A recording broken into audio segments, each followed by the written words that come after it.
पहचाना। एक आम का घना वृक्ष है, उसमें पत्तियां कम आम ज्यादा लगे हुए हैं। दो व्यक्ति आते हैं, एक व्यक्ति सवेरे से शाम तक आमों को गिनता है, लेकिन दूसरा व्यक्ति गिनने की कोशिश नहीं करता। गिनने के लिए थकान होती है, दिमाग भारी होता है। उसने तो अपना पेट भरना शुरू कर दिया, क्षुधा को बुझाना शुरू कर दिया। और दूसरा जो पहले नंबर का था, सवेरे से शाम तक आम को गिनता रहा, गिनता रहा, गिनता रहा, और जितना गिनता रहा उतना ही उसकी भूख बढ़ती गई, क्षुधा दूर हो गया। शाम तक तो इसकी हालत खराब हो गई। मैं आपसे पूछना चाहती हूँ कि आपको दोनों में से कौन सा व्यक्ति अच्छा लगा? वही ना जो आम को खा लेता है, पके पके आम खाता है और अपनी क्षुधा को बुझा देता है। आप बहुत अच्छी चॉइस करते हैं, आपकी पसंद की बहुत अच्छी है। लेकिन एक बात कहूँ, जितनी पसंद आप अच्छी लगते हैं, आप कहते हैं कि मुझे क्या बनना है, आपको भगवान बनना है। पसंद तो आपकी बहुत अच्छी है, लेकिन इंसान भी बन नहीं पाते। यही तो अफसोस की बात है, चाहते कुछ और है, करते कुछ और है। इसीलिए जिंदगी बेतुकी है, खंड खंड में विभाजित है। जो हम चाहते हैं उस और हम उस पथ पर एक कदम भी नहीं बढ़ा पाते हैं। बेशक आप सबकी चॉइस बहुत अच्छी है। चाहते हैं कि मैं भिखारी बनूं, पुण्यात्मा बनूं, मैं भी प्रभु जैसा परम आत्मा बन जाऊं, परमानंद का रस पान कर सकूं, लेकिन एक अच्छा इंसान भी नहीं बन पाते। कारण सिर्फ सोच है। आचार्य भगवत समुद्रभद्र स्वामी कहते हैं कि व्यक्ति मृत्यु न तो दोस्ती मोक्षो नित्यम शिवम वांछति न अस्य लाभः। बहुत अच्छी बात कहते हैं। अगर तू मृत्यु से डरता है तो क्या मृत्यु नहीं आएगी? जितना डरेगा उतनी बार आएगी। एक श्वास में 18 बार जन्मेगा और मरेगा। जितना भी तू मृत्यु से डरेगा उतनी बार तुझे जन्म मरण अनंत अनंत काल से करार करना ही पड़ेगा। कोई बचा नहीं सकता तुझे। नित्यम शिवम वांछति, नित्य ही शिव की इच्छा करता है, मुक्ति की इच्छा करता है। तो क्या इच्छा करने मात्र से मुक्ति मिल जाएगी? आचार्य भगवान स्वरूप संबोधन में कहते हैं यस्य मोक्षेति नाकांक्षा स मोक्षमधिगच्छति, जिसकी मोक्ष की भी इच्छा समाप्त हो जाती है, अर्थात मोक्ष चाहिए, ये कामना भी घर में नहीं रहती। अपने मंजिल की और उसे भी भूल जाते हैं, सहानुभूति में रमण करते हैं, अपने ही आत्म तत्व में तृप्त हो जाते हैं, लीन हो जाते हैं। फलतः उन्हें उस स्वतः वस्तु प्राप्त होने लग जाती है। एक व्यक्ति है जो भोजन के बारे में सवेरे से शाम तक बोलता रहता है, कितना टेस्टी होता है भोजन, बहुत अच्छा होता है, और इसमें इतना मिर्च, इतना मसाला और ऐसे ऐसे स्वादिष्ट वस्तुएं मिलती हैं, उसको ऐसे बनाया जाता है। सवेरे से शाम तक भोजन की चर्चा करता है, किंतु क्या भोजन की चर्चा करने मात्र से उसकी क्षुधा मिट सकती है? नहीं ना। उसके लिए भले रूखा सूखा भोजन मिल जाए, उसी से तृप्ति होती है। किसी को गंतव्य तक पहुंचना है, और पहले के समय में घोड़े की सवारी किया करते थे। घोड़ा तो था ही नहीं, उसने एक शब्द का घोड़ा बना दिया, मतलब घोड़ा शब्द लिख दिया, और वह भी उसी कलर का लिख दिया। जमीन के ऊपर बैठ गया उसके ऊपर, और एक्टिंग कर रहा है कि जैसे घोड़े पर चल करके जा रहा, पर वो कहीं पहुंच नहीं पाता, वो वहीं के वहीं पर रहता है, कारण वो शब्दों का घोड़ा है। अथवा अगर चित्र का भी घोड़ा बना दे और उस पर बैठ जाए तो वो गंतव्य तक नहीं पहुंच सकता। आप लोग जान रहे हैं ना, समझ रहे हैं ना, हमारी भी ऐसी ही दुर्दशा हुई है। आज तक हमने सिर्फ चर्चाएं की है, हमने अपनी गर्दन को बहुत अच्छे से हिलाया, जैसे कि स्प्रिंग हिलते हैं ना, खींच लो तो लंबी हो जाती है, छोड़ दो तो वापिस एसिटिस हो जाती है। ऐसे ही मैं आपसे पूछूं, भगवान होना चाहते हो? हाँ, सभी लोग कह रहे हैं। चॉइस तो बखूबी बहुत अच्छी है आप सब लोगों की, लेकिन एक बात कहना चाहती हूँ, तुम चले देवता कहलाने, तुम चले देवता कहलाने, पर मानव भी कहला न सके। तुम चले विश्व विजयी बनने, पर विजय स्वयं पर पा न सके। तुम चाहते हो जैसे तैसे कैसे भी बस भगवान बने, पर नहीं चाहते हो इससे पहले अच्छे इंसान बने, नहीं चाहते हो इससे पहले अच्छे इंसान बने। हम एक इंसान बन सके, मानव से प्यार कर सके, हमारे भीतर में निश्चलता आवे, हमारे भीतर में सरलता आवे। अगर इतना आ गया तो यकीनन मानिएगा कि आपकी ज़िंदगी में धर्म की अच्छी सी शुरुआत हो गई है। फिर आपको मांगने की ज़रूरत नहीं पड़ेगी, आप चलते चले जाइए, मंजिल खुद ब खुद आपके करीब होगी। अपने भीतर के उत्सव का अनुभव करने के लिए ये बाहर के उत्सव किए गए हैं। भीतर के परमात्मा को प्रकट करने के लिए बाहर के परमात्माओं का चरण सानिध्य लिया गया है, ताकि तू भी परमात्मा बन सके। कहते हैं ना, खरबूजे को देखकर खरबूजा भी अपना रंग बदल देता है। बस ऐसे ही भगवान बनते हुए देखोगे तो स्वयं भी एक दिन भगवान बन जाओगे। एक बार देखो तो सही, दिल से देखो, भक्ति से देखो, अंतर की आत्मा से देखो। हाँ माता जी, हमको अच्छा लगता है ऐसे पंच कल्याण का जब से सुना बड़ा उमंग आ रही है, बहुत अच्छा लगा। मैंने पूछा धीरे से, क्यों अच्छा लगा? बहुत सारे कपड़े तरह तरह के पहनने को मिलेंगे और बहुत सारे लोगों से मिलना होगा, जिससे हम परिचित नहीं हैं, ऐसे कई लोगों से हमारा परिचय होगा। और क्या होने वाला है? टेस्टी भोजन भी करेंगे। घर में भी वही दाल रोटी खाते हैं, लेकिन जब जीवन में खाते हैं ना, उसका तो मजा कुछ और ही होता है। अच्छा, और क्या बात है? और ये जो नृत्य गान वगैरह देखते हैं तो बड़ा अच्छा लगता है। आप पंच कल्याणक में आए हैं ना, आपका कल्याण किसमें है? किसमें है आपका कल्याण? अच्छी व्यवस्था हो जाए तो तुम्हारा कल्याण हो जाएगा क्या? नहीं। भोजन टेस्टी मिल गया तो क्या आपका कल्याण हो जाएगा? नहीं। अज्ञानी यही सोचता है कि मैं पंच कल्याणक में गया और जाने के बाद में जब बाहर निकला ना पंच कल्याणक के बाद में, तो मैं बहुत ही धनवान बन गया, अपना तो कल्याण हो गया। अज्ञानी क्या सोचता है? धन की वृद्धि हो गई तो मेरा कल्याण हो गया। ये सोच है अज्ञानी की, और आपके भीतर में भी कहीं ना कहीं कोने में ये सोच बैठी होगी। तो मैं आपसे गुजारिश करती हूँ कि आज से आप अपने हृदय के कोने कोने को टटोलिएगा। कहीं ये तो तमन्ना नहीं है कि धर्म करने से, दान पुण्य करने से धन की वृद्धि होती है, बहू अपने आज्ञा के अनुसार चलती है, सारे पड़ोसी भी हमदर्दी हम सफर बन जाते हैं। हाँ, ये बाहरी चीजें अगर इन्हीं की अनुकूलता पाना चाहते हो तो आपने अभी धर्म की शुरुआत की नहीं है, आप धर्म का स्वरूप भी नहीं जानते हैं। हाँ, आप ये चाहें कि मैं अपने आत्म तत्व को जान सकूं, जो जानन हारा तत्व है उसे मैं जान सकूं, उसे पहचान सकूं, जो सबको देखने वाला है, जिसके अंदर तीन लोक और आलोक को देखने की शक्ति है, बस मैं उसे देख सकूं। ये तमन्ना आपके भीतर में जागृत हो जाए, ये रुचि आपके भीतर में जागृत हो जाए तो समझिएगा कि आपके जीवन में एक धर्म की अच्छी सी शुरुआत हो गई है। वरना काफ़ी लोगों के पास भी धन दौलत होता है, लेकिन उन लोगों का सकारात्मक सोच ही नहीं होता। करोड़ों की मालकियत है, लेकिन जब मंदिर में देने की बात आती है तो 1100 रुपये के बारे में भी सोचते। आपको मालूम नहीं है, अगर 1100 रुपये की भी एक शिला वह विराजमान करता है तो ऐसे भक्त जीव को सारा मंदिर बनाने का पुण्य हासिल हो जाता है।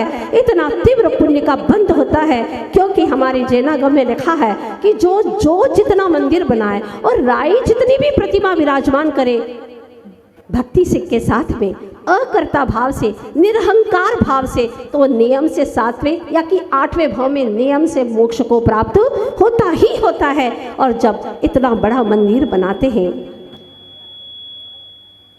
विशाल मंदिर, पाषाण का मंदिर, और उसमें प्राचीन जैसी प्रतिमा विराजमान करते हैं, वीतरागी प्रभु की प्रतिमा विराजमान करते हैं, सोचिएगा कितना पुण्य होता है। आप घर बनाते हैं, आप फैक्ट्री खोलते हैं, आप दुकान खोलते हैं, क्या होता है? लोग देखते हैं और देख करके उन्हें भी तुम जैसे होने के भाव आते हैं कि मेरे पास भी इतना धन हो जाए, मेरे पास में भी इतनी दौलत आ जाए। किंतु जब मंदिर बनाते हैं और दर्शन करते हैं तो लाखों लाखों जीवों को सम्यक दर्शन की प्राप्ति होती है। आपकी एक शिला में इतनी सामर्थ्य है कि लाखों जीवों को सम्यक दर्शन प्राप्त करा दे, क्योंकि उसी मंदिर में भगवान जिनेंद्रदेव विराजमान होते हैं। लेकिन बात बड़ी महत्वपूर्ण है कि हर किसी का पैसा भगवान के कार्य में, उत्सव के कार्य में, जिन मंदिर में दान में जाता ही नहीं है। कई लोग अपने पाखाने को तो बहुत अच्छा बनाते हैं, जो मल का स्थान है उसे अच्छा बना करके क्या करोगे? वैसे ही कर्म बंध रहे हैं और वैसे ही आत्मा मलमूत्र से भरा पड़ा है। इसीलिए आपसे गुजारिश है मेरी कि जो अज्ञानी होता है वो पाखाना तो अच्छा बना लेता है, पाखाना में तो पैसा उसका चला जाता है लेकिन प्रतिमा में उसका पैसा नहीं जाता। पापी का पैसा विवाद में जाता है लेकिन वेदिका में नहीं जा पाता। वो वकीलों में पैसा बर्बाद कर देता है लेकिन विधान में अपना पैसा नहीं लगा पाता। जो पापी होता है, अज्ञानी होता है, उसका धन चोरी में तो चला जाता है लेकिन वो चैरिटी में नहीं लगा पाता। जो अज्ञानी है उसका पैसा व्यसन में तो चला जाता है लेकिन पूजन में नहीं जा पाता। जो अज्ञानी जीव है, जो पुण्यहीन है, उनका पैसा मदिरालय में तो चला जाता है लेकिन मंदिर में नहीं लग पाता। उनका पैसा सट्टे में चला जाता है लेकिन किसी की सेवा में लग नहीं पाता। उनका पैसा शरीर की शक्ति बढ़ाने में जाता है, सेहत अच्छी बना लो, शरीर की शक्ति अच्छी हो जाए, लेकिन वो प्रभु की भक्ति में धन दौलत नहीं लगा पाता। इसीलिए आज आपसे मेरी गुजारिश है, संक्रांति का दिन है, संक्रमण का दिन है। कल मैंने एक छोटी सी कहानी आपको सुनाई थी कि वो मयूर नाचा था, उसने अपना पक्ष छोड़ दिया, पंख छोड़ दिए, अहम भाव छोड़ दिया, ऐसा नृत्य गान किया। ऐसे ही आपके जीवन में भी जो अभी तक मिथ्यात्व का पक्ष था उसे छोड़ दीजिए, क्योंकि मात्र जिन शासन ही ऐसा है जो तुम्हें संसार से मुक्ति दिला सकता है, हर दुखों से मुक्ति दिला सकता है। आपके हर पल के जो परेशानियां हैं, कष्ट है, संकट है, उनको तिरोहित करने की क्षमता रखता है तो मात्र जिन शासन है। जिन शासन बड़ा निराला, मानो अमृत का प्याला, जिन शासन बड़ा निराला, जिसने पिया है इस प्याले को हुआ अमर अविकारा रे, जिन शासन बड़ा निराला। धन्य है, हम सौभाग्यशाली हैं। ऐसे धन्य धन्य तब जिन शासन को आज हमने प्राप्त किया है। इसीलिए निसंकोच हमारे भीतर में है जिनेंद्र देव, आपको पा करके अब कोई परेशानी का भाव नहीं आता। अगर आते भी हैं, आपका स्मरण करते हैं तो वो दूर हो जाते हैं, क्योंकि कहा है अगर तुम जिनेंद्र भगवान को मानते हो, जिनेंद्र देव की भक्ति करते हो, तो आचार्य देव ने कहा है, जैन है सो दुखी नाही, दुखी है सो जैन नाही, जैन है सो दुखी नाही, दुखी है सो जैन नाही, जैन और दुखी में महाविलोमताई है। पीछे तक आवाज जा रही है आप लोगों को? बोलिए ना, आ रही है? सुनिए का कष्ट कीजिएगा आप लोग, कष्ट होता है ना आप लोगों को? हाँ, यहाँ पर बोलना पड़ता है संचालकों को कि कृपया प्रवचन का समय हो गया है, अब बाहर के मेले से भीतर में आइए और अपना मेलापन छुड़ाइए, अंदर आकर के बैठिए। यहाँ जितने लोग बैठे थे उससे डबल भीड़ बाहर में बैठी हुई थी, दुकान की साज सज्जा को देख रहे थे, एक एक नश्वर पदार्थों को निरख रहे थे और पौद्गलिक वस्तुओं को देख रहे थे, लेकिन जो अविनाशी प्रभु परमात्मा विराजमान है उनकी वाणी सुनने का भाव नहीं आता। इसका मतलब यह है कि अभी हमसे पुण्य बहुत कोसों दूर है। जब तक पुण्य आप लोग अपने भीतर में नहीं जागृत करेंगे, पुण्य भाव जागृत नहीं करेंगे तो क्या होगा? सोचिएगा। एक बात आप लोगों से कहना चाह रही हूँ, सेठ का पुत्र है और वह भीख मांग रहा है, क्योंकि उसे पता ही नहीं कि मैं सेठ पुत्र हूँ।